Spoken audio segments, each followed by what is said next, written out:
Hello, everyone, and welcome. Thank you for joining us today for Cultivating Community Nsika's Fall Symposium. And it is my pleasure today to introduce Rachel Delphia and Sharif Bey, speaking of Sharif's exhibition at the Carnegie Museum in Pittsburgh, Pennsylvania. Hello, everyone. It's wonderful to be here today. As Chanda said, my name is Rachel Delphia. I'm the Alan G. and Jane A. Lehman Curator of Decorative Arts and Design at Carnegie Museum of Art.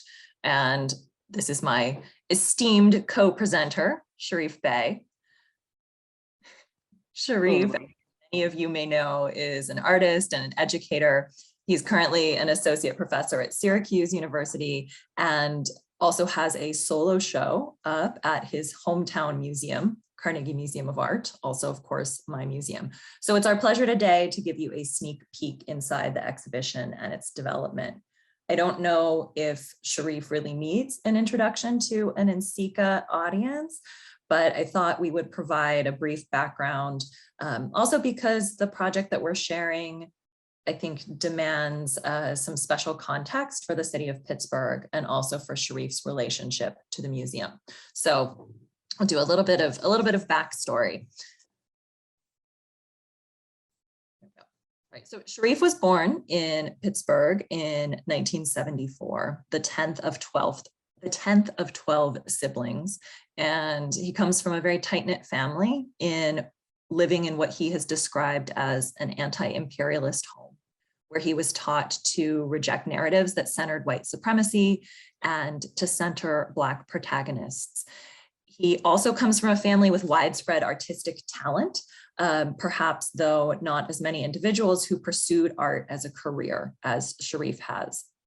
He grew up in Beltshoover, a working class neighborhood on Pittsburgh's south side above the Liberty Tunnel, which is one of the major thoroughfares into the city. And at the time that Sharif was growing up, and in fact, to some extent still today, the southern hills, the neighborhoods in the southern hills of Pittsburgh are still crisscrossed with trolley tracks, as well as the buses that would soon replace them. Sharif is a self-described art kid who would venture across the city on several buses to visit the Carnegie Museums in the Oakland neighborhood. And I'm showing you here a picture of the Edward Larrabee Barnes wing of our museum, which I think, not coincidentally, was completed the same year that Sharif was born. So as a 9-year-old, he was recommended by his public school teacher to attend the Saturday art classes at the Carnegie. This weekly program ran throughout the school year, 12 weeks in the fall and 12 weeks again in the spring, and brought students back to the museums for 4 years. So Sharif has said that he and other kids would be given drawing boards and really had free reign to go throughout the museums, to wander, to find what they responded to draw in the art galleries or some of our grand halls like the Hall of Architecture or the Hall of Dinosaurs or the Hall of Gems and Minerals. So in addition to feeding his curiosity for art and the natural world, Sharif has also shared that this unfettered access to the museums made him feel trusted and empowered, both of which were important steps to helping him envision a career for himself in the arts. Later, as a teen, Sharif also apprenticed in ceramics at the Manchester Craftsmen's Guild. This is a multifaceted organization that provides artistic and vocational training to adults as well as teens. In addition to the clay program, it hosted a world-class program in jazz, as well as nationally renowned visiting artists in clay. So Sharif had the opportunity as a young person to meet people like Jun Kaneko, Karen Carnes, Warren McKinsey, Paul Soldner, and Akio Takamori. And I think perhaps equally, if not more impactfully, the Manchester Craftsmen's Guild also introduced Sharif to African-American ceramic artists like David McDonald and Winnie Owens Hart. So already an accomplished ceramist as a high school student, Sharif attended his first Nsika conference as a senior in 1992 in Philadelphia. And this is high school work that you're seeing on the screen. He continued his educational journey in clay at Slippery Rock University, where he received a BFA, and also garnered support to study abroad at the Academy of Fine Arts and Design in Bratislava in the Slovak Republic. Back in the States, as an MFA student at the University of North Carolina at Greensboro, Sharif pushed the sculptural aspects of his practice, as well as figural representations. Following his MFA, he returned to Pittsburgh as a ceramics studio coordinator at the Manchester Craftsmen's Guild and continued to work on functional pottery as well. He returned to Eastern Europe, this time as a Fulbright scholar, and began to identify very meaningful parallels between artists operating within various states of oppression, be that African-American artists in the US or European artists under communism. Returning to the US, he started a doctoral program in art education at Penn State. His dissertation focused on the Harlem Renaissance and on artist educators Aaron Douglas and Hale Woodruff, and the themes of social responsibility and expanded pedagogy for the Black artists. And these are themes that continue to resonate in his work today. So he became increasingly invested in African-American art history and West African art, which he continued to explore in his studio practice with the help of some small studio assistants in the form of his growing family. Around this time, Sharif also began making the necklace sculptures that have become one of his signature forms. He's completed so many residencies, we can't even name them all, but including one pictured here at the McCall Center for the Visual Arts. And I think this is salient because Sharif has long embraced new contexts, new facilities, new material challenges, and meeting new people as means of pushing his work forward.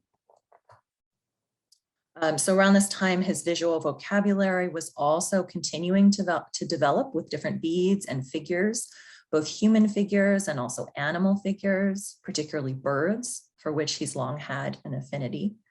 And with these necklaces, he was thinking about topics like ritual, adornment, status, and identity. He also continued to push his freestanding sculptures. You'll see many of those in our exhibition. And these often incorporate both vessel and figure or bead. This, in the core of this sculpture is a bird bead, which has also become a face and a sculpture in its own right. Another important residency was in 2014 when Sharif went to Kohler. And this really exposed him to slip casting high-fired clay. And this enabled this very smooth bead that is, of course, slip cast instead of a pinch pot. This form he calls a bird skull. And also this prototypical bone. And these are themes that you'll see he continues to build upon in the new work in the exhibition. But here is one of the first bird skull necklaces. Sharif, is this one of the first or is this the first? Well, they were made as part of a series at Kohler, so it is one of the first. One of the first from Kohler, and this I'm happy to say is in the Carnegie's collection. Also in our collection and in the exhibition is the ceremonial vessel that you see Sharif working on at the right. Birds jumped from necklaces back into the vessels, which have always remained central here as a lid or a stopper. Sharif started working on these ceremonial vessels around 2011, although those here are from about 2016. And the one on the right, you can see being pit fired in his backyard as his sons play basketball. So by 2009, with his PhD complete, Sharif had accepted a teaching position in Syracuse. And another salient residency, the Idea Furnace program at the Pittsburgh Glass Center, a program intended to introduce artists whose primary medium is not glass to working in glass. So in 2017, Sharif spent a lot of time here in Pittsburgh and learned another new medium, one that is particularly special in the way that it holds and transmits both light and color. So Sharif and I personally had a chance to meet finally in March of 2018, another great NCICA connection here. On the left, you see Sharif's exhibition that was open during the 2018 NCICA conference in Pittsburgh at the Glass Center. And our museum acquired 5 pieces of his work from that show. Later that year, this was a banner year, later that year, Sharif was also honored as one of 4 artists in the Renwick Invitational. And here is a very enthusiastic Pittsburgh cohort that road tripped down. In addition to Sharif and myself, you can see Ashley McFarland, who to this day is a key glass collaborator for Sharif and was instrumental in some of the work in our present exhibition, as well as Allison Ayler, chair of the board, and Heather McElwee, executive director of the Pittsburgh Glass Center. So the next spring in 2019, we invited Sharif to consider a return to the Carnegie Museums that had had such an impact in his youth. We invited him to make new work, and equally importantly, to come engage with new people, collections old and new, and to kind of discover along the path what materialized from this journey. So Sharif, I don't know if we want to start just maybe with our wanderings through the museums and what it was like to come back and see what you responded to. Absolutely. I want to first say that, well, first of all, it's nice to be here with you all. And there was a talk that coincided with the opening of the show on October 2nd. And I believe the talk is now online. So if you are interested in hearing a different framing of this experience, that's an opportunity to do that. You can just simply go on the website or Google Sharif Bey Carnegie. You shouldn't have any difficulty finding it. But one of the framings that Rachel and I decided upon for this particular talk is kind of looking at this experience like it is, which is a once in a lifetime residency with the Carnegie Museum. Although most of the work was not made on site, you know, there was this unique experience to work with both the Natural History and the Museum of Arts to create and contextualize work based on some of my formative experiences there at the museum. One of the touchstones for me, and the way that I describe it, is when I go to the museum, and have been going on and off since I was a little kid, there are certain things that I kind of always go back to and revisit and kind of think about differently, and have thought about differently over the years, and in natural history and in the fine arts museums. But one of my favorite objects is the jawbone of a sperm whale featured here. And I've always kind of riffed on the connections between modernist sculpture and natural history. So I love the bones, obviously, and have a continuous interest in many of the taxidermed birds that I encountered throughout the museum. One of the other things that I like to talk about as it pertains to one's growth associated with art, the Carnegie International, which is the second oldest oldest running, next to, I think, the Venice Biennale, exhibition of contemporary art in the world. And fortunately for me, I've benefited from these giant exhibitions in a way that the international, as we call it, kind of takes over the museum, and has done that, you know, for every couple of years for my entire life. That they kind of have the experience of seeing what else art could be, or what's happening in the contemporary world, or how artistic paradigms are being challenged or shattered in different parts of the world, has also kind of continuously reminded me of what's on the horizon with regards to arts practices. So for this particular residency, again, that was interrupted and also extended by the pandemic, of course, I was given a unique opportunity to work specifically with anthropologists, paleontologists, and ornithologists. One of the things that that interests me more in an ironic way when I went back is I started to invest more or inquire about the processes for retrieving and displaying information from the natural world. So to see something like a giant snake or an old, dinosaur of any different origins, the question is, how are these things unearthed? How are they restored or replicated? And how are they put back together? So there's obviously systems and processes in those, but these systems and processes, interestingly, started to inform my own work as someone who looks to natural history, as someone who processes natural history in various forms, and then reprocesses it by way of casting, whether it's slip casting or glass casting, and then creating various kinds of structures, oftentimes welded and bent, to build upon. So this is just from a more technical standpoint. Can you go back to that ivory bird? Can we do that? But this is just one of the many pieces. And again, there's always a bittersweet aspect to museum works.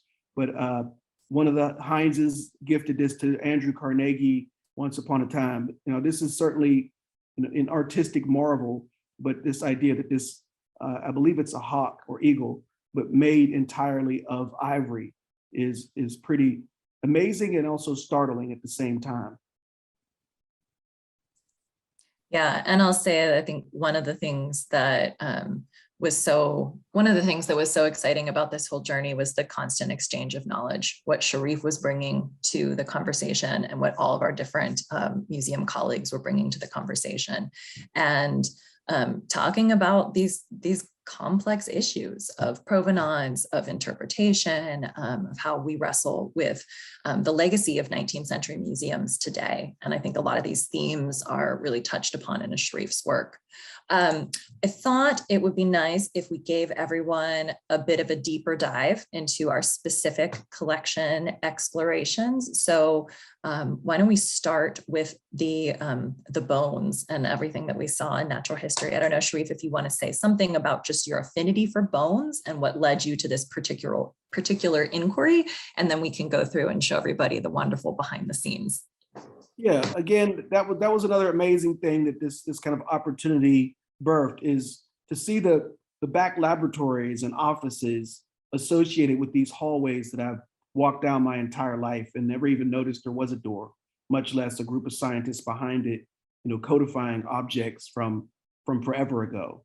But I've always had an interest in the structure of objects, and I mentioned already the connection to modernism, but then given an opportunity to literally work with these objects. I made objects that would suggest things from natural history or an interpretation of these things, but now to take these objects and find those that interest me and recreate it in another material already kind of extends the potential metaphors and associations, but then also to find unique ways of configuring things that were originally configured, obviously, in a very different way.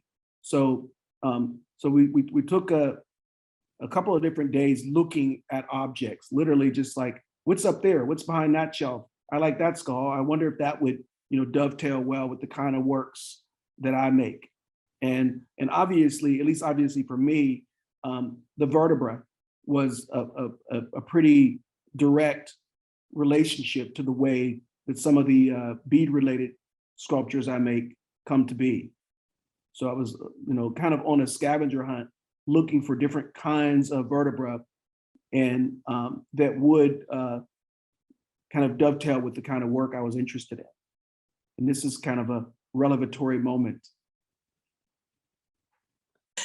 Yeah, well, and I think, going back to these ideas of interdisciplinarity and how essential these are to your work, the fact that knowledge isn't really knowledge, and wonder and inquiry really aren't meant to be categorized and broken into different buckets the way that the museum actually does. And so, we have wonderful conversations with our colleagues in natural history, and, looking at something, Sharif is looking at bones with an artist's eye, and with a sculptor's eye. And, considering a bone remarkable for its shape and its beauty, whereas, our colleague Matt Lamana, our curator of vertebrate paleontology, said that he would think of a fossil as remarkable if it's very intact, or if the entire skeleton was perfectly preserved in situ.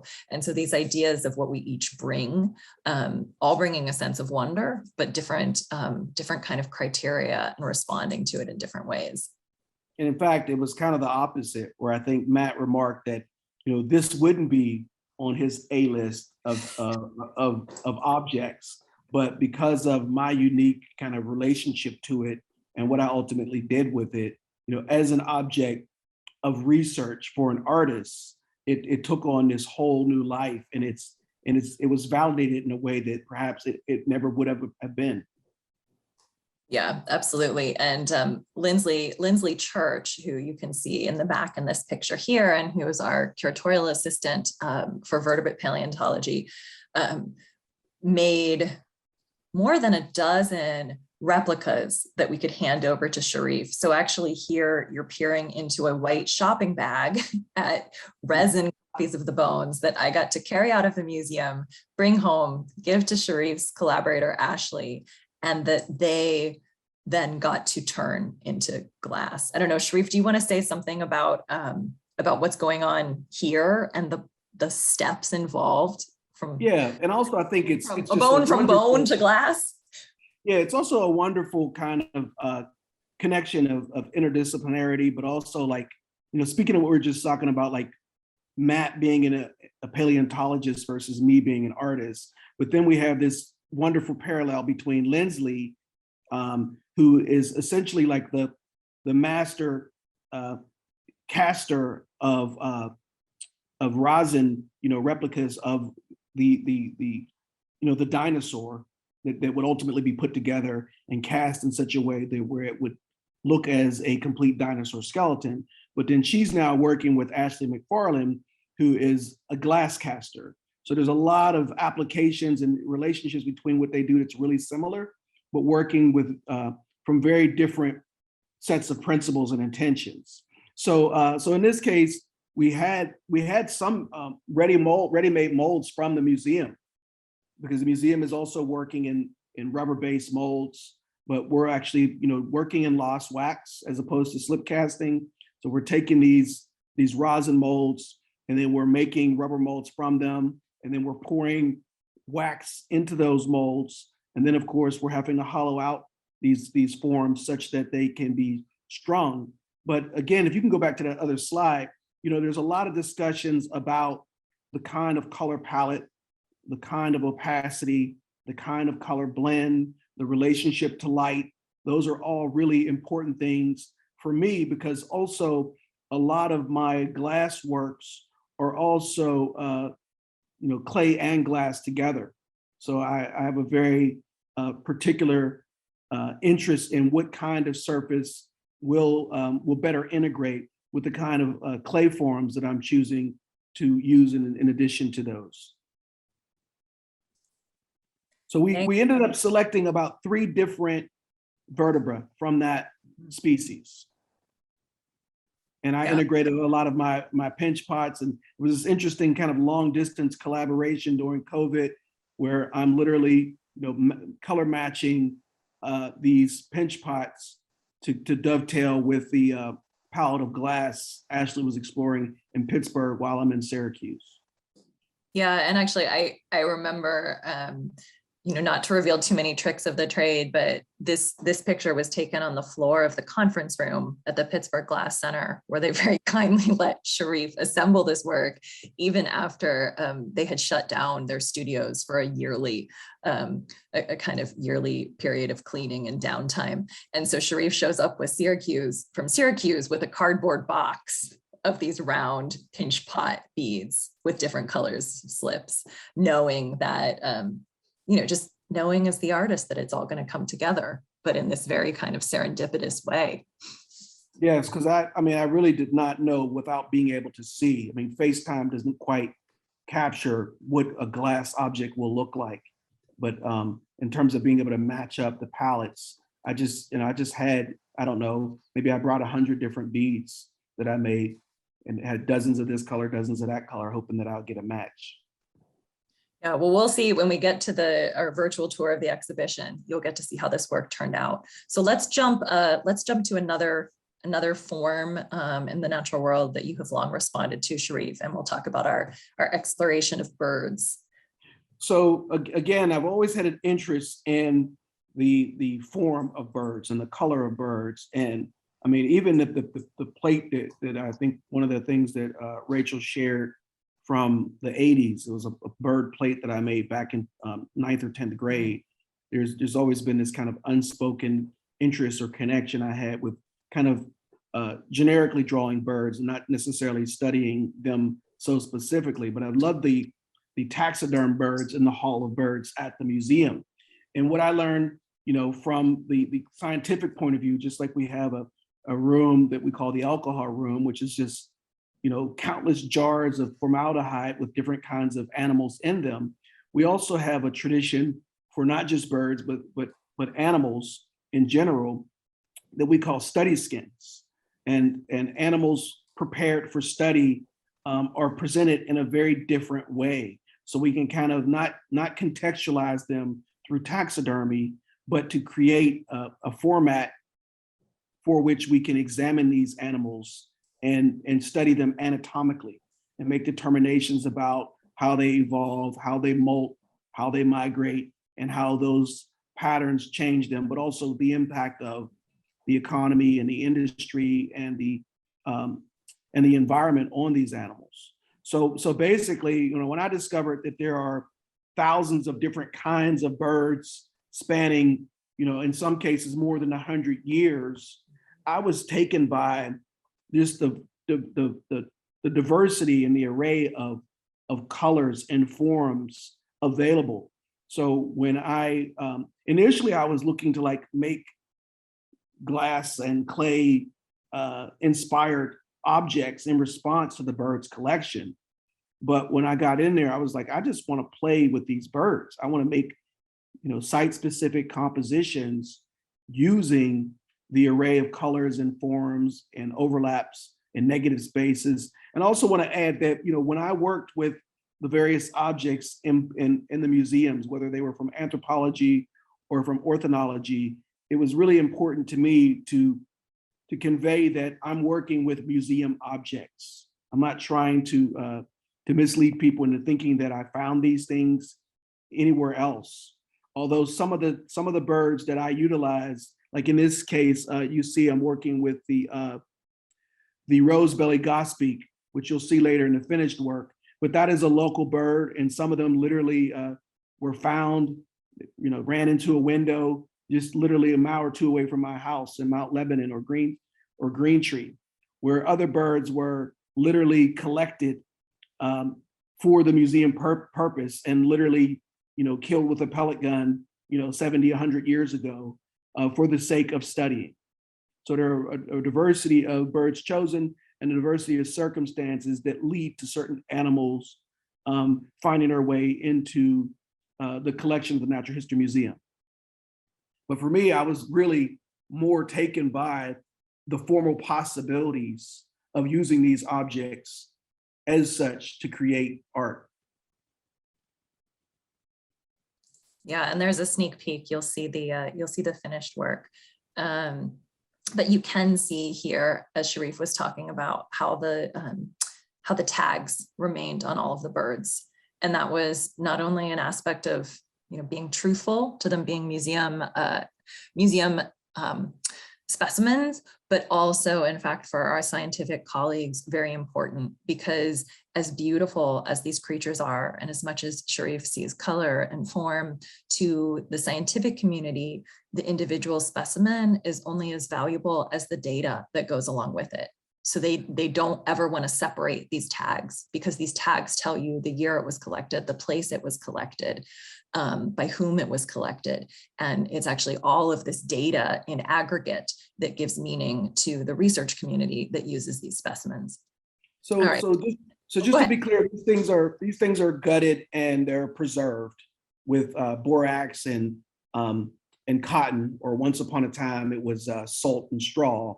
But the title Excavations is an excavation of my experience and my relationship with the institution that is the Carnegie Museum.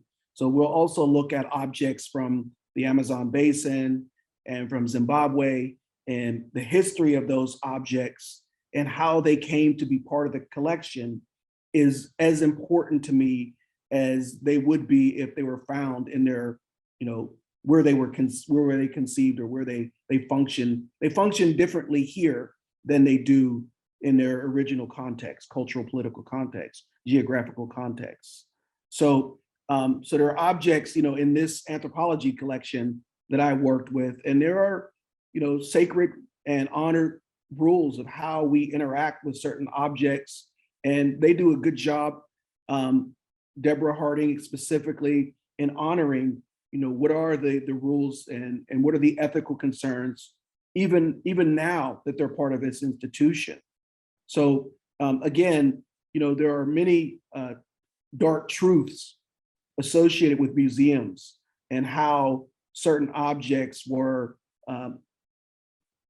looted, acquired. The way I describe it is oftentimes, even now, it's power, privilege, wealth, colonization that result in these objects coming to be in our midst. And the questions that I'm actually endeavoring to find ways of reclaiming. There's a subtext of this new museum excavation, and the subtext is Andrew Carnegie, who's one of the first millionaires in the United States, master of industry, obviously a white male. And then there's me and my family from across the river, who came up in Pittsburgh since the 40s by way of jobs in industry. So now I'm being given this opportunity to tell a story stemming from a very different perspective and very different set of circumstances. As an artist, as a man of color, as a Muslim, as somebody from a working class background, as a ceramic artist, as an artist who came to be through this city and frankly through this institution as well. I may have spent more time at the Carnegie Museum than Andrew Carnegie. Probably, yeah. I think by the time he created the museums, he was actually enjoying life in his castle back in Scotland and his house in New York City, which is now the Cooper Hewitt Museum. So the argument could be made that it's more mine than his. So yeah. You heard it here. So this is another object that is really important to me, and I think that it probably more or less connects, because sometimes I happened upon these objects and it wasn't like, oh my God, the importance of what this stands for and what it represents. I just responded visually. I like that thing. I remember Warren McKenzie saying, actually I had a crit with him in the 90s, and he used this term to describe one of my pots that was in the leather hard stage. And I'll never forget, he said something about the skin of my pot. And thinking about my pots as the skin of them was really important to me. But I saw these Kayopo staffs, and the first thing that occurred to me was the skin of them. And they have such a presence. Of course, I'm afforded the opportunity to pick them up, and I thought they were ebony, but they're like this light wood, but they feel like, they felt like stone. They're so heavy, and the presence of them is so definite, but the carving on them almost looks like sgraffito.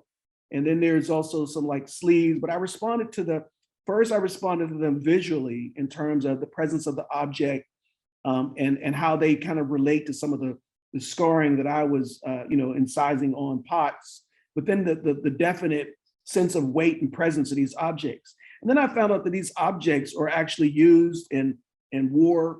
Deborah said it's possible that one of these objects could have killed somebody. And then also the idea that these objects still have a presence today in certain political circles where people would literally use these and pound them on their fist and pound them on the ground in protests. So these objects come from the Kayopos people of the Amazon basin.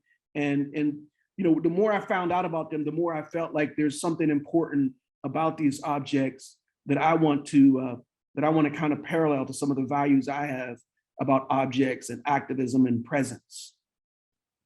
Lots of affinities that just kind of emerge from me just saying, what is this? Right, and Sharif, I know that's something that I really appreciated learning in all of these conversations, and I think taking from you part of your teaching philosophy to kind of be comfortable with ambiguity, to tolerate uncertainty, and to understand that there's always a multiplicity of interpretations, right? And so, you know, you have this truth that you responded to some of these objects initially formally, right? That they were beautiful. These reminded you of these, the heads of these kind of reminded you of birds that you love. There was a beautiful heft to them, you know, likewise with these on the surface. And as you dig deeper, as you say, there are all these additional affinities. And in fact, it turns out that both the Kayapo and the Tonga people have suffered from colonialism. They've suffered from the encroachment of modern industrial civilization on where they live, be that the Zambezi River and the dam that was built between Zambia and Zimbabwe, or the continual, you know, decimation of the rainforest. So there are all of these layers to these stories, which I think is one of the things that makes this exhibition so impactful and so intense is all the different stories. So with that, I'd like to turn to the exhibition itself, and you know, I'll just, I think, share a few thoughts of introduction, and then we can talk through this together and talk about the different works on view. So, Rachel, sorry. Oh, yeah, go right ahead. I just wanted to make one more important connection, because you know, we're probably talking to lots of ceramic artists and potters here. And, you know, the idea of the histories we just foreshadowed, whether it's the Kayapo staff or the Tonga axis, which we're going to talk about, you know, relate to this idea of the impact of globalization. And, you know, as potters, you know, I've had my pottery booth outside, and, you know, one of the arguments that often emerge, you know, when we're kind of confronted with the lay consumer or the lay user of an object is, you know, why would I spend $26 on this bowl if I can buy a bowl from Family Dollar or Dollar General? You know, and we talk about the context for which or how these other objects are created. And we also talk about the conditions of the workers who produce and fuel these other economies that are counter to the sensibilities that we as makers of objects want to combat. So I think there's a really important metaphor for that pushback and those kinds of connections that are happening across the planet. Sorry, Yeah. Rachel. No. Sharif and I usually do these kind of informal conversational presentations. I think we feed off of each other well. So I'm afraid that we're going to forget that we're on Zoom and we just start talking. I know. You're going to pause and go make another French press of coffee. Let me be right back. So this exhibition opened just a couple weeks ago on October 2nd. As Sharif said, a recording of our conversation on that opening day is online. I think Josh Green put the link into the chat, so thank you very much, Josh. So this project was, again, a really unique opportunity to invite an artist back to the museum who had really grown up with the museum. And so I think that was, you know, as exciting for us as museum staff as for Sharif to be able to see through his eyes. So the exhibition is meant to explore this concept of excavation, which Sharif has talked about, his excavations of the people, the places, the works of art that have been part of his path, and also bringing things forward, right? And considering how he might have responded to something 30 years ago and what new context he brings to it now. And I think we're both as museum and Sharif as an artist really invested in the idea of museums as really important spaces for inquiry. And the importance of access to collections, and also the importance of everyone being able to to find a way in, to find things that they can respond to. So in addition to exploring these themes that come across in Sharif's art, rejoicing in nature and power and awesomeness, and exploring diasporic identity, this exhibition also probes these questions about how Sharif learned to believe in himself and an artist, how he could connect his craft as somebody who loved play and these other media, how he could connect his craft to his identity, and how he could fulfill a social responsibility to his community. So these are themes that cut throughout.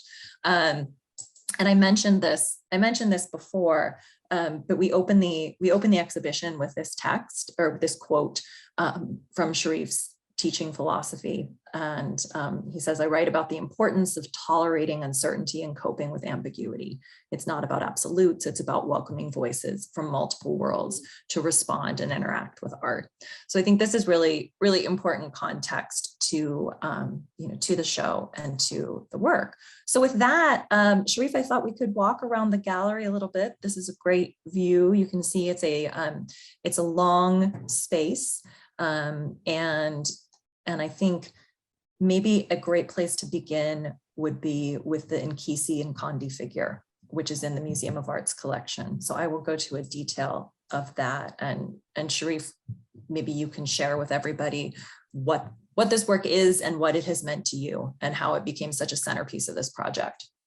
So again, of course, as a kid of the city, I attended the museum, with field trips and maybe family trips. But when I was maybe 9 years old, my art teacher recommended me to become a part of this museum program. And it was like a Saturday, spring and fall. I think it was two sessions. Maybe there was like a 10 to 12 and a 1 to 3 session, if I'm not mistaken. And oftentimes, I started out carpooling with my mom and her sister, and then with a couple other cousins. But sooner than later, I was, jumping on a bus. I think by the time I was in 6th or 7th grade, and going by myself. And as I've often said, the instruction was really important. But as much as anything, I really came to appreciate the trust and agency that I felt. We were just like any other patron of the museum. We weren't guided, we weren't directed, we weren't patrolled, we weren't monitored. And a lot of times I spent, whether I was waiting for my mother or waiting for the session to start, or just kind of hanging out, looking for something to respond to. We get our drawing boards and we'd have a directive. And I kind of found lots of things that I had unique relationships with on my own. Like, it's nothing that we were, a docent didn't direct me, or my instructor didn't take me there, or a friend didn't drag me there. And the Nkisi was one of the objects that throughout my life, really, I would continue to sit with. And of course, when I was a kid, I didn't spend a whole lot of time reading, the descriptions. It's just something that I reacted to, or something that I was curious about. And it made me wonder, if nothing else, like, how was this used? I knew it was a ceremonial object, and I knew that it had some sort of meaning and purpose. And it made me wonder about the other side of the world, so to speak. I don't even think I even did any research into where it came from. I knew it was from Africa. And, there was this kind of abstract relationship I had with non-Western objects and interpreting non-Western objects, and kind of trying to make sense of their mystery. And I'm almost 50, and that means we didn't have Discovery Channel. We had Jacques Cousteau, and we had National Geographics. But beyond those kinds of contexts for learning about the world, we just had what was at the museum. And there was this interesting space between what facts I was willing to follow up on and what I assumed and what I wanted to kind of imagine about objects like this, that in many regards, fueled a journey of creative inquiry. And I also add that, because of the kinds of skepticism, I was literally brought up reading the label of things. I was probably my parents were pretty aware of high fructose corn syrup before a lot of parents were reading the label. We're raised vegetarian, and there's different things that we were often taught to question. I don't know if I want to consume this. I wonder where it comes from. You know, who's benefiting from this? Is this good for me? So a lot of the narratives that stem from other kinds of agendas, political, cultural, otherwise, were those that I questioned. So these were objects, as I said, that I don't remember having a lot of socialization around. You know, one of the things that I also mentioned in my previous lecture, you know, we're talking about early adolescence where, you know, there was a lot of pressure to fit in and to predicate our identities on aspects of pop culture that, you know, masculinity and race and, you know, being a cool kid from the city were kind of impressing things on us. And the beauty of having these objects as they depart from the pop cultural objects that I was taught to accept is that there was no real arbiter of these objects. And I think that, you know, I often advocate for, you know, this idea of unadulterated curiosity. And I think that that's really, really important. And I think that, you know, this idea of even now, I feel like so many, even college students feel like they have to somehow be justified in their questions. Like I have to know something before I wonder about what something is. And is it okay for me to make things about this? And I think that having that level of authority to just scratch my head in peace is really is a privilege that I didn't even acknowledge at the time. So I make lots of works inspired to the Nkisi subsequently, but it's something that I sat with for years before I started doing it. And also naturally, you know, a significant part of my formative identity is being a potter. And you probably noticed that there was an image early on in this PowerPoint, you know, it's me 30 something years ago on the wheel. And when I process, I think about volume and form and functionality because that's something that's always been with me. So the Boilermaker tweet there kind of on the left side is like I think it's a single rose vase that I saw someone make in a demo when I was a kid. And I keep making that form, but it's become a figure. The Star Child there is a cover jar that has this kind of, you know, Val Cushing inspired ring that kind of frames this halo of the knob. The flightless bird is you can't really see the handles that kind of look like ears, but that's inspired by like kind of an amphora.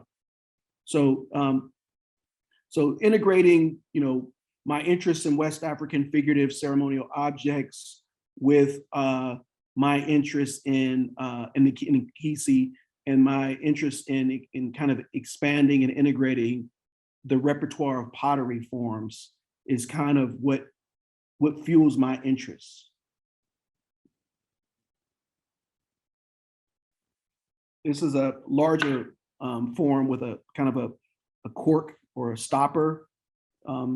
This is called Nazarite. This is a pretty large form, and from a technical standpoint, somehow, sometimes I get away with pit firing these things in very volatile firings, and I get lucky. They don't crack in half to the extent that I would expect them to, and the damage is relatively minimal. Well, I think there's also something, you know, as I've privileged to be part of your artistic journey for the last couple of years, and as you've shown me works on, you know, on Zoom or on FaceTime, and then something does break, and then you're going back and you're reclaiming things, you know, even works that are from a long time ago. Glad you mentioned that. Could you go back? This one is an important one, but so like to Rachel's point, like because I work with fragments, you know, metaphorically and literally, very little goes to waste. And in that, I mean, even the beads that I make, there are times that I've made beads that sit around, forms that I'm not sure how they work into a composition, and they'll sit around for years before they become something. So this piece on the right here, Sleeping Giant, the center of that piece is literally a mask-like shard that was actually from like a Arnie Zimmerman inspired figurative vessel, really heavy carving, stonework carving. He was like my hero in the 90s. And that piece broke and somehow found its way into my mother's attic. And I reclaimed it about 3 or 4 years ago and integrated it into this piece that I later fired. Could you go back one slide, please? That's from 93, the center part. Sorry, which one did you want, Sharif? The Tweet Boilermaker series. Okay. So, for example, the same thing, like the feet on the piece here, Tweet, and the feet on the flightless bird and the head on that piece, those are from like my MFA time. So those are just around the studio since 1999, and I just used them in a piece. Sometimes I'll glaze them together. Sometimes I'll just simply impale them into wet clay and fire them into the work. I mean, there are a lot of different ways that they become integrated, but I have lots of fragments that become, fodder for ideas, or I'll just kind of very intuitively integrate it into new work. The same thing for the flightless bird piece. The larger piece is thrown. Many of the shards in metal I find in like old houses or houses of relatives. The irony of that piece is the shards were found in Pittsburgh, but the shards are Syracuse, China, which is an old ceramics factory that went under just a few years ago. And I thought that was a nice, happy accident. But again, that's a big part of my process. I talk about some of these pots as being like, or objects being like, working from a sketch or collaging from a sketchbook, and objects somehow, the vestiges of ideas go from margin to center, and sometimes from center to margin, where I'll break something and I'll have very important intentions with it. I just made a huge body of work at the Archie Bray Foundation. And again, you win some, you lose some. I got crates and crates of giant things, and I'm not sure what the hell I'm gonna do with it. Some of it was fired too quickly and blew up. Some of it's cracked, but I have a lot of interesting things that hopefully will become interesting things. And I'm sure that they will for me, because that's just how I approach my process.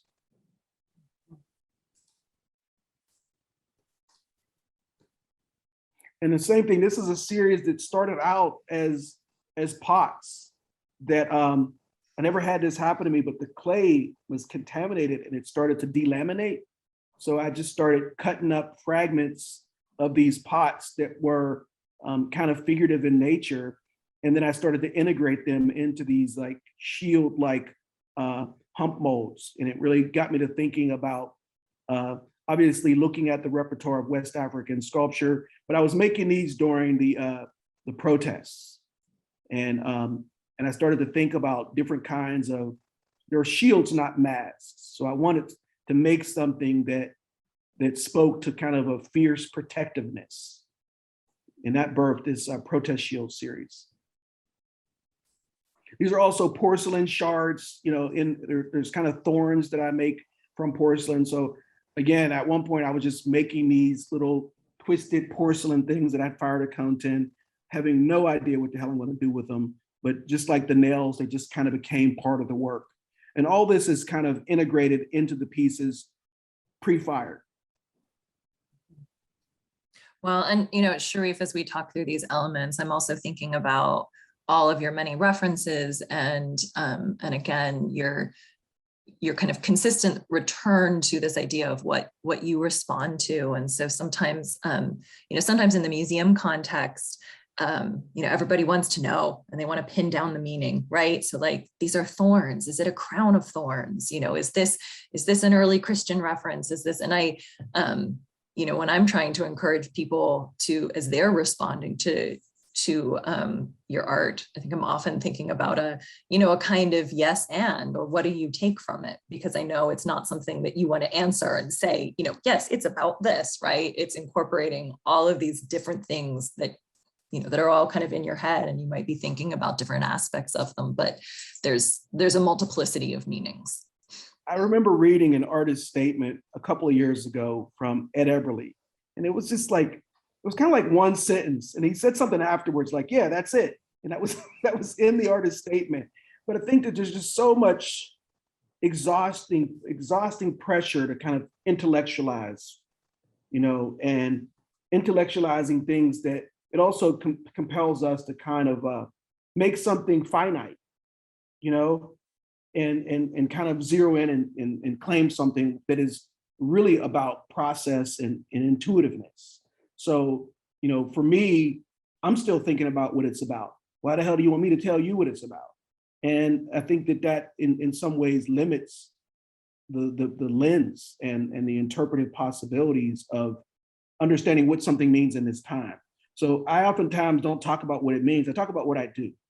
And I try to keep this idea of the verb, in the forefront of what the object is. So this is the product of a continuous experience. And I'm still looking back at this and moving forward based on what I'm thinking about. So to me, it's almost like stopping in the middle of a song, So I like the idea of leaving the interpretations open and welcoming people to bring things to it. And then of course, people also want to read your identity into it. So this must be the struggle of the Black man and this, that, and the other. And I'm like, no, I'm just making stuff. And it certainly relates to those things along the way. These are things that occur to me. So this is me and Thad Mosley, who's kind of a pillar of the arts community in Pittsburgh, who I think he's 97 years old and still chipping away in his studio, every single day. And he's been a huge inspiration, but specifically one of the first people I knew, first African-American men I ever met who had a professional identity as an artist, self-taught, but nonetheless wouldn't be considered an outsider artist because of the openings he frequents and his affiliation from forever ago with the Associated Artists of Pittsburgh. He decided that this is what he wanted to do, and he, despite having a day job, but that was another important thing to me, but to think about different formative artistic identities is people like him. And I think comparing him to, I don't know, Ed Eberly had a studio with James Shipman on Route 28, and the idea that someone had, freight elevators and train car kilns and those things was amazing. And just comparing that to Thad with just a chisel and a dolly in his basement, gave me a pretty broad spectrum of what is possible.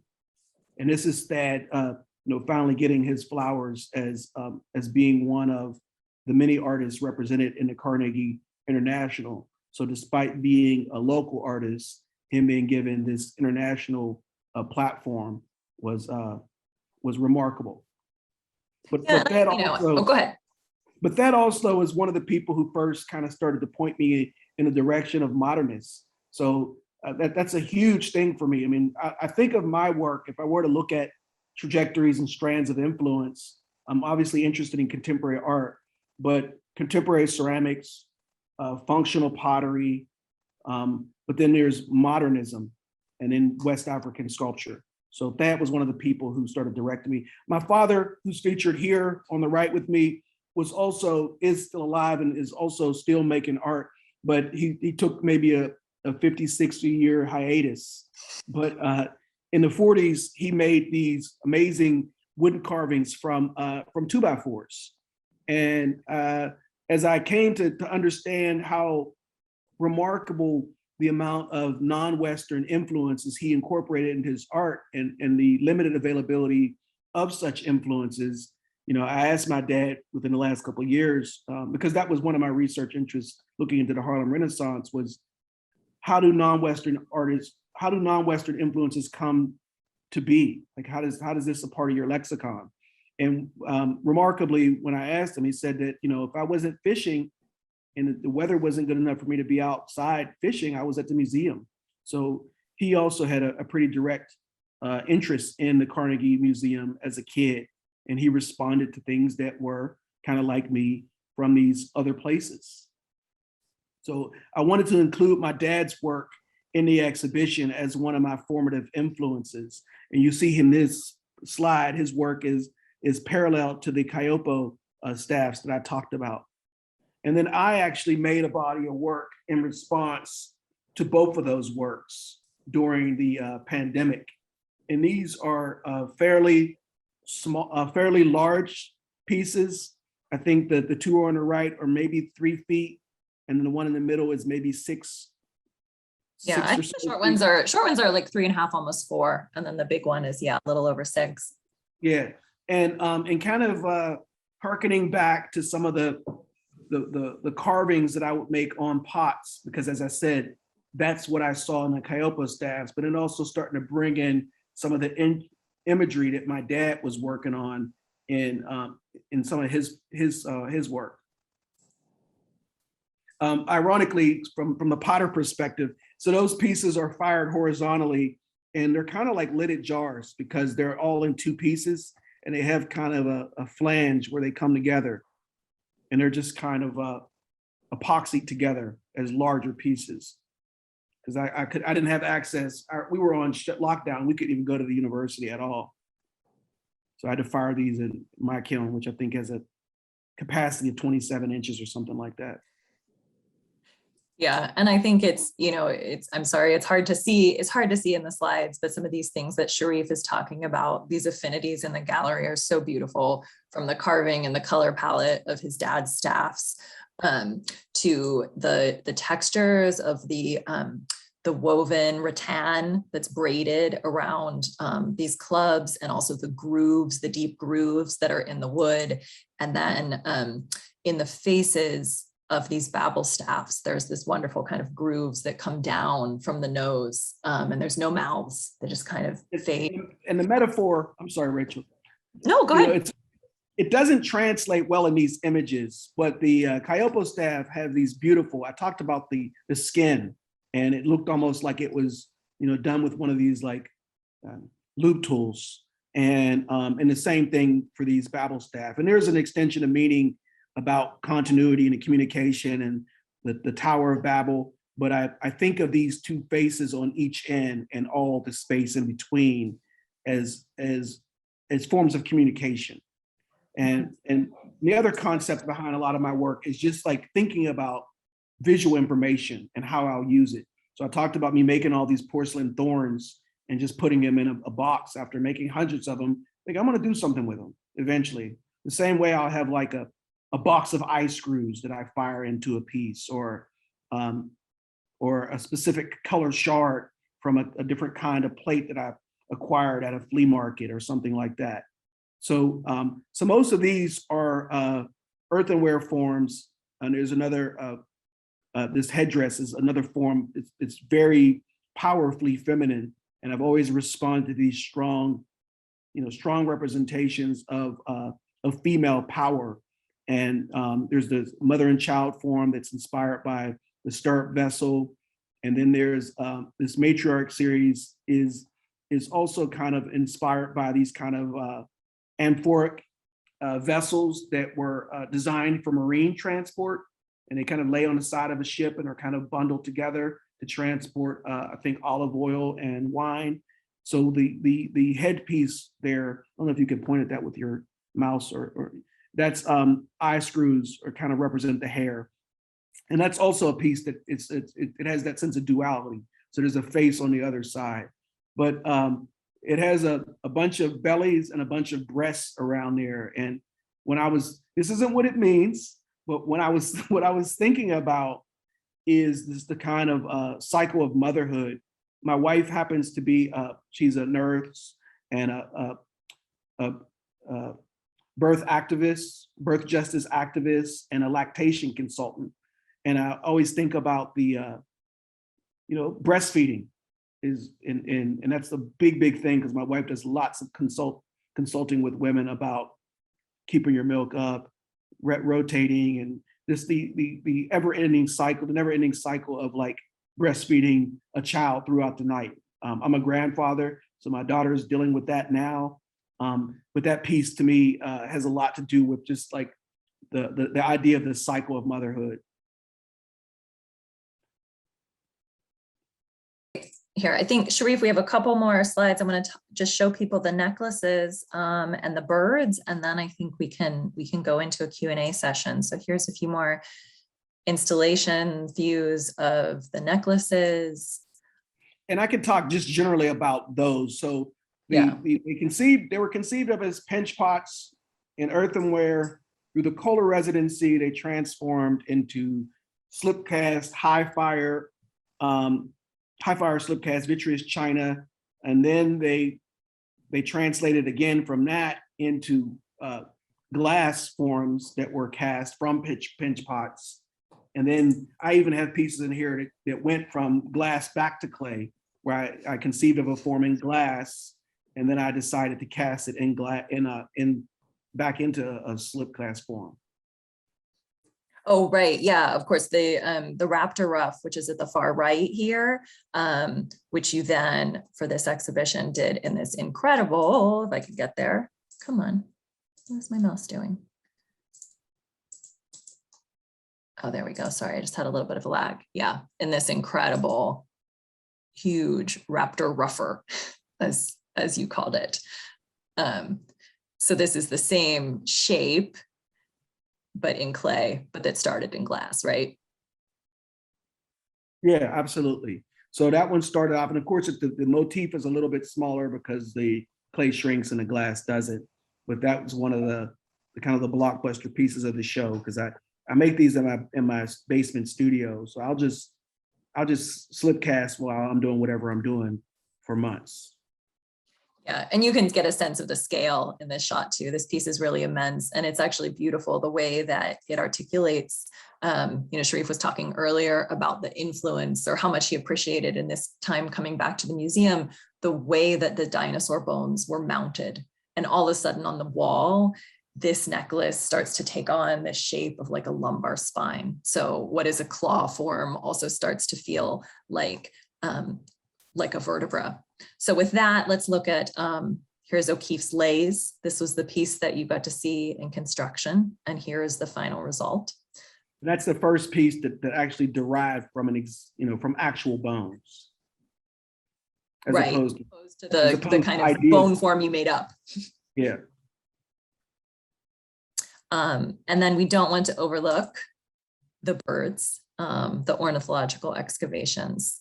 So here they are in the flesh. Each one is about 4 feet in diameter.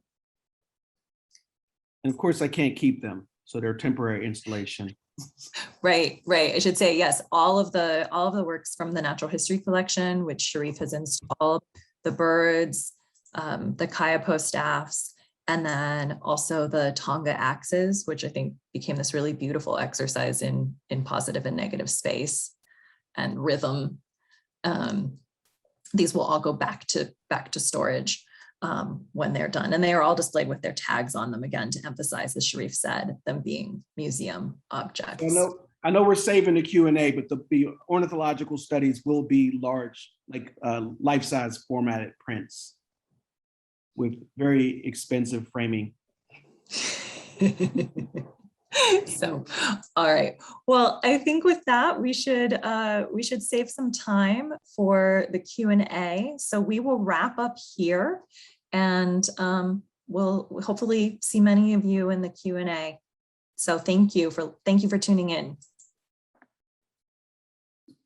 Thank you both so much. And as I put in the chat, we're actually going to stay right here for the Q&A. No need to switch to a new Zoom. Oh, and, okay. Yeah. So that way, if folks have questions about the slides, Rachel, and if you need to reshare images, I just think that will be nicer. Wow, I'm blown away. It's just stunning work, really beautiful. Thank you. One of the things I've always been interested in is that science and art are both very creative fields, but there's surprisingly little intersection between them, between people who are high up in either field. And so that's one of the things I love about this work, is that you brought this together. On our campus, we have a small natural history museum, and our students will often go over and draw exhibitions. But that's really been kind of the extent of that. So I'm asking both of you, because Rachel, you come at it from a different side, and Sharif, you're coming at it from a particular viewpoint.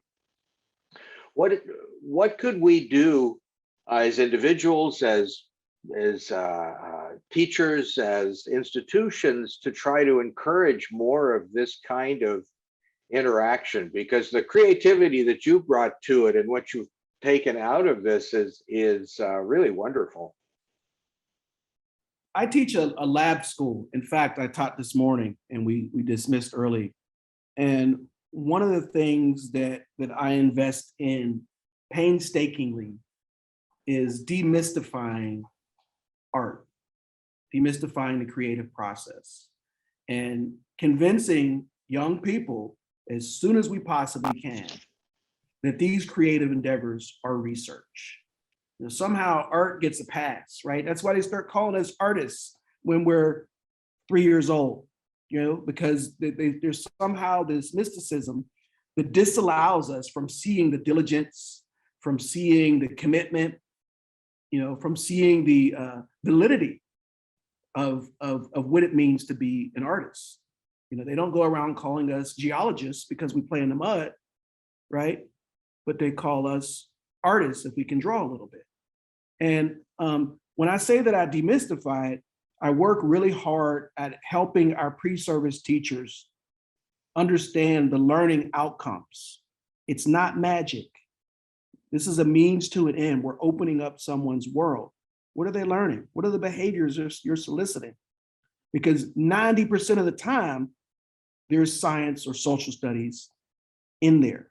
So there's some sort of interdisciplinary connection that somehow we're lost in the magic and rapture of making, you know. And there are times where I say, you know what, this isn't a clay lesson. I do not want to be worried about slipping and scoring.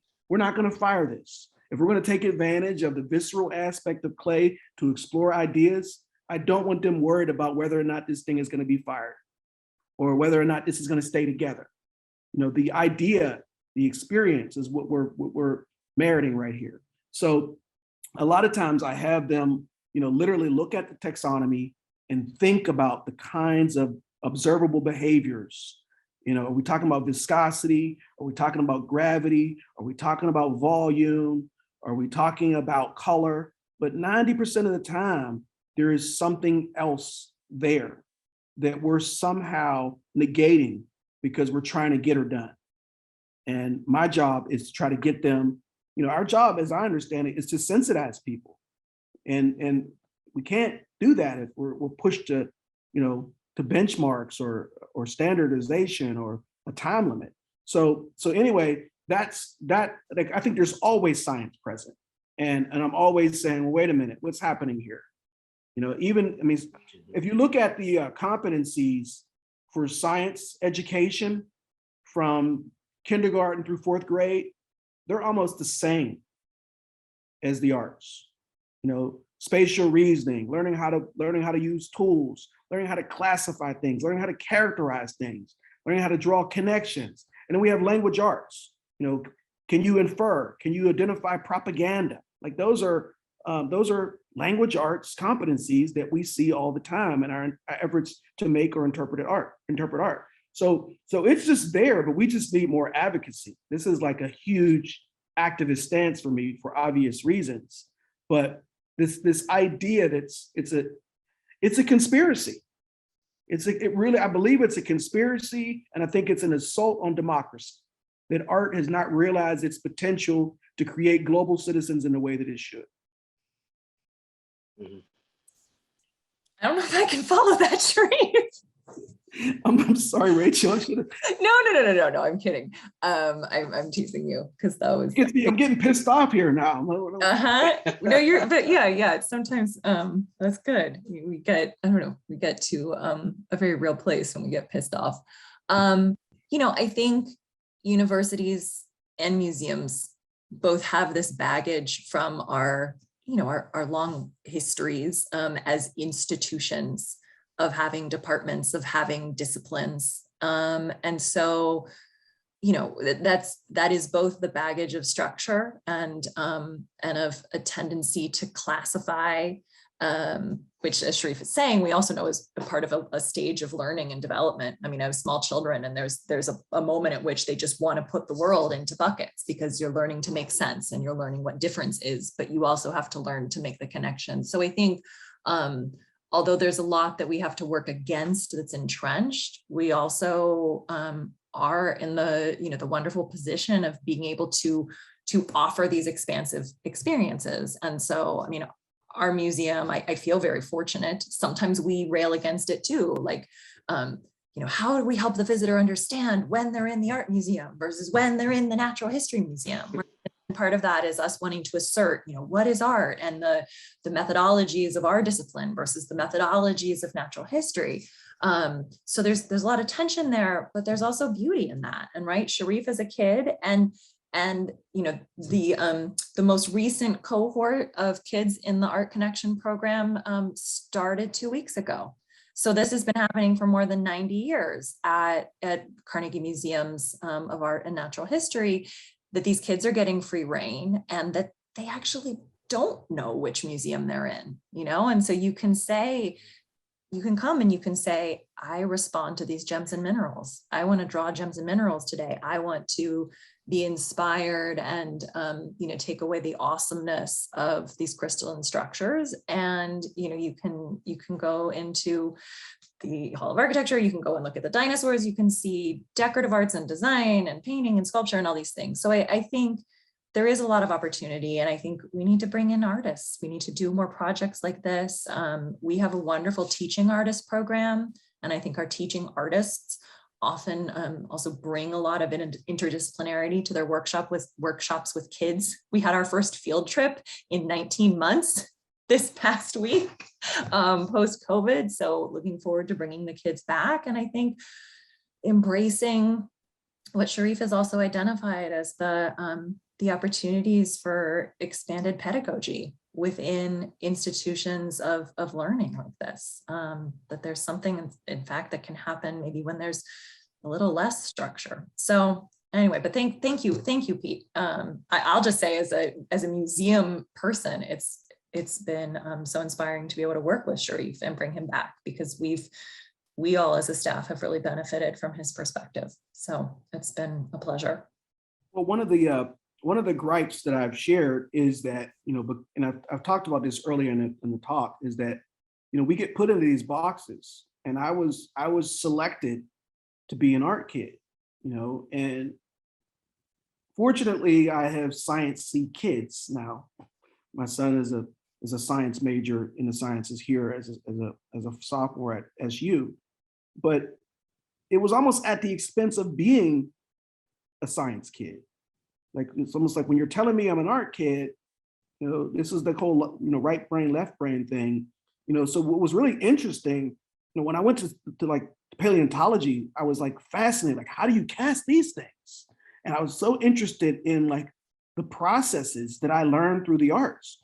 And I was seeing so much art in the science methodologies. Like, how do we preserve a specimen?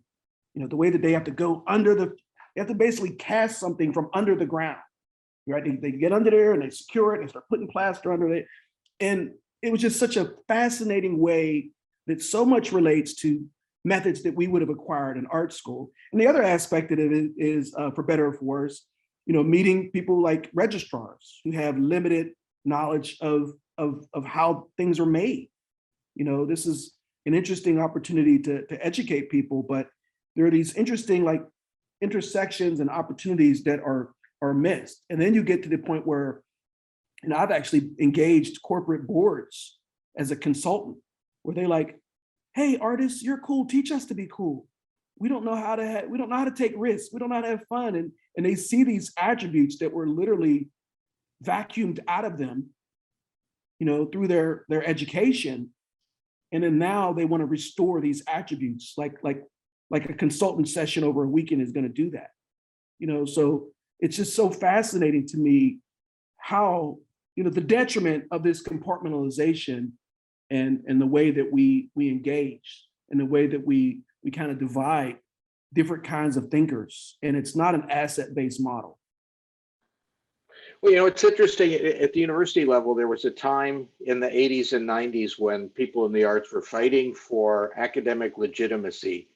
That what happened at our institution, and a lot, was that instead of being judged just on research, it was changed to research or creative activities. And so by saying that out loud, it gave legitimacy when people are, when faculty are evaluated. And so on the one hand, that's been really good. On the other hand, the problem with that is there's an implication, there's a kind of a false dichotomy that's laid out that somehow research isn't creative and creative activities aren't academic. And, there's like this, okay, you're over here and you're over here. And I think that's the beauty of what you're doing, and both of you are doing, is to break down these, to point out that this is an artificial distinction, that it's not a dichotomy, and that there's an integration of these things, and there could be quite a bit more to everyone's benefit.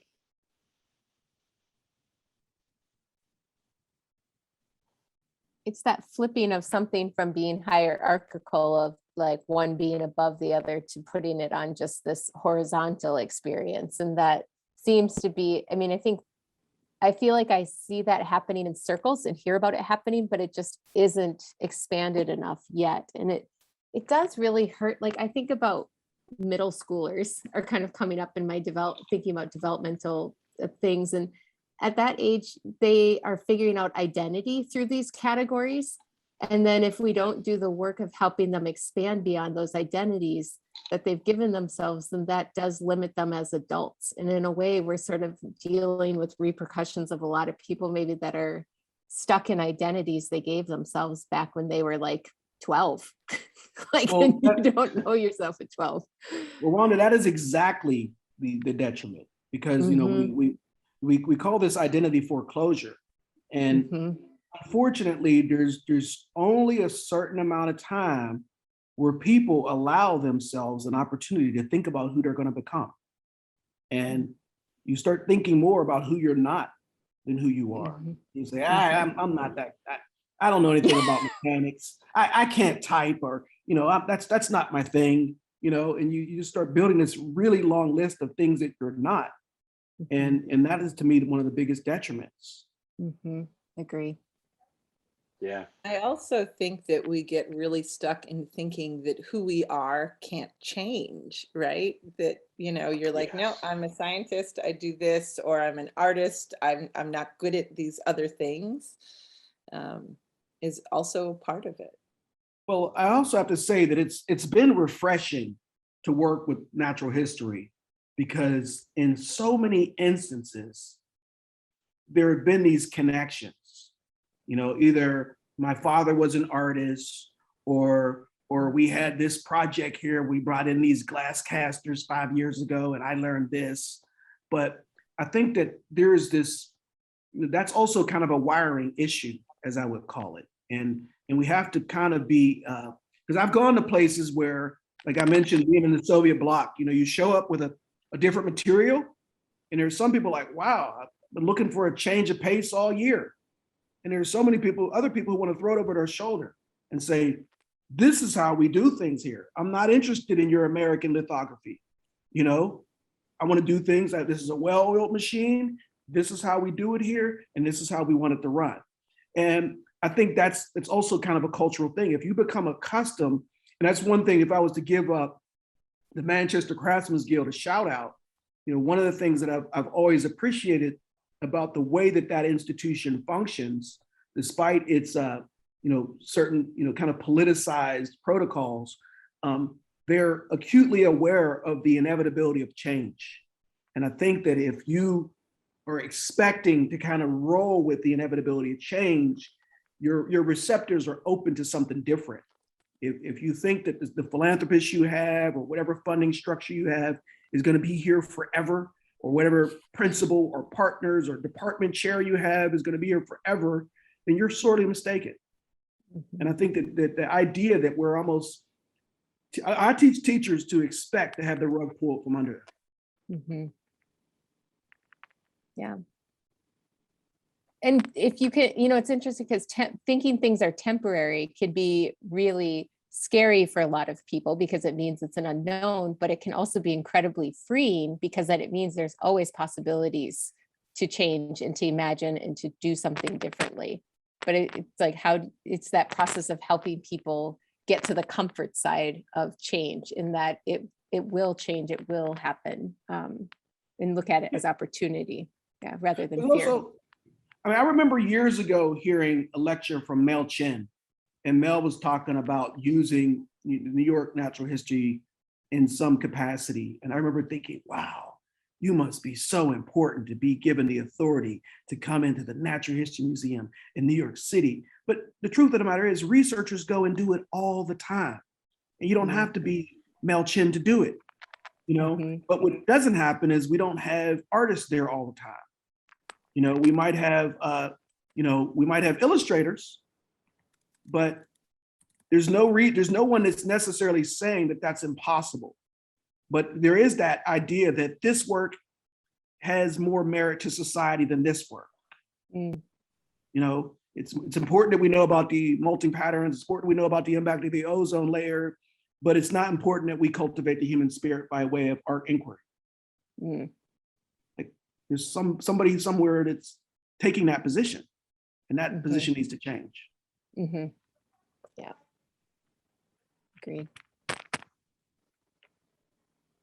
Everything interconnects, right? Yeah. Yeah.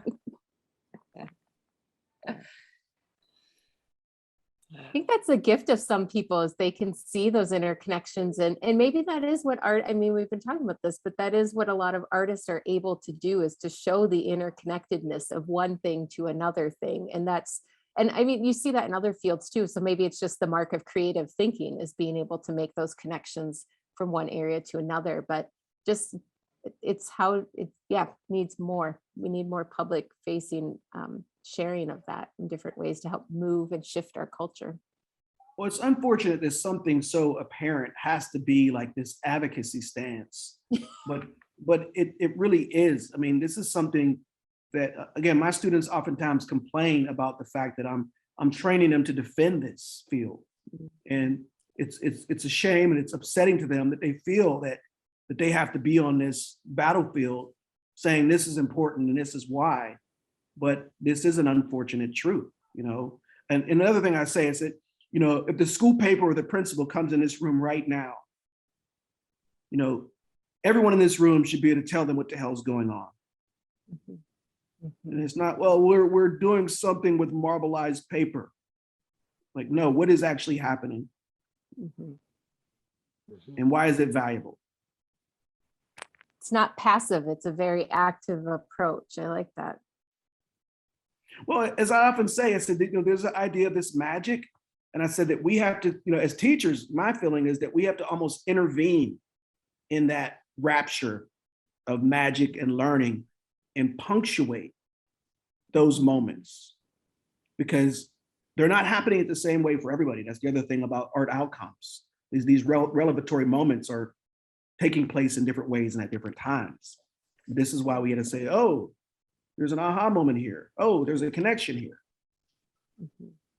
But because, but even those teaching don't know that. They're not really wired to see that. We're just like, we're just going to make sure we get these coil pots done. And get them in the kiln on time so they can decorate them the next time they come back to the classroom. And it's something about the downside to teaching. The downside to teaching outcomes, where suddenly these things become narrow and everything goes in a box.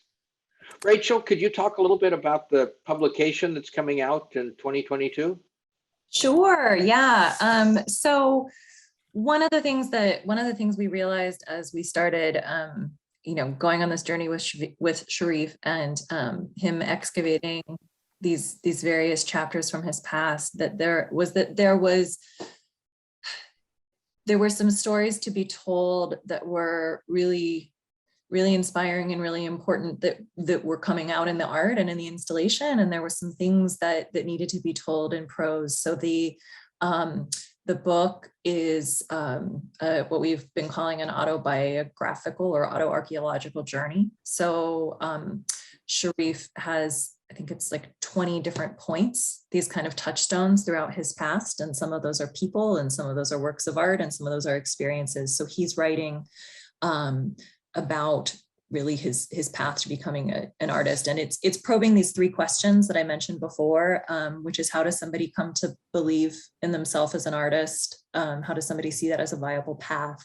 How do I connect my practice, what I do, to who I am, my identity, and how can I fulfill a social responsibility to my community? So it will also have installation images and checklist images, as well as a section put together by our curatorial assistant, Alyssa Velazquez, exploring some of the things that we excavated in the archives related to natural history, the dinosaurs, the anthropological artifacts, and the birds, because we also then went diving into all of the past, from import licenses for bringing birds from South America, to correspondence from the scientists who are in what was then Rhodesia, getting these tools out and, for some strange reason, to a museum in Pittsburgh, because, the natural response to a people's way of life being completely disrupted is like, well, at least we have to save some of their stuff so that in Western Pennsylvania, people know about this. Sharif, doc. So, obviously, we're looking back at the history of the Curiosity case. So much is the result of conquest, colonization, marginalization, power. And even in these cases too, there are wonderful philanthropic or scientific contributions, and the women get erased from those records. And it's just it's not about, I just felt like it would be irresponsible not to give voice to some of the history of some of these collections and how they came to be, because obviously the museum is to try to rescue and restore history and make the best of the worst, really, because we can't give it all back, and we can't return history. But I think it's also important to transparently expose these marginalizations and injustices. Again, the idea that if we know, hopefully we won't repeat these kinds of travesties anymore. It's a little bit of a field notes, kind of a visual diary of some of the things that were unearthed. So museum excavations, as well as Sharif's excavations into his own path, and then documenting the exhibition and the checklist. But there's also, I've written an introduction, as well as an essay by Dr. James Stewart, who is Sharif's an emeritus professor at Penn State and Sharif's dissertation advisor. So yeah, we're excited. We're working on that now that the show is up. Wonderful. That's on the front burner for me. Yeah. Look forward to We seeing. look forward to seeing Thank that you all. publication come out. Yeah, I'm gonna let Sharif and Rachel say thank you, and then we'll need to bring this session to a close, unfortunately. Well, thank you all very much for attending. As I told Rachel, I said, I could really use this kind of pick me up, because when I finish a big project and then school starts, it's like my creative postpartum is what I'm doing. Yeah, that's true. So it's like back to the real world. I was like, is this going to be on the test? So, well, thank you for having us. It's fun. It's fun to share. This has been wonderful. If anybody can get to Pittsburgh, drop me a line, but glad to share for those of you who are far away. The wonders of technology. Yes. Wonderful. Thank you all. Thank you Bye. all.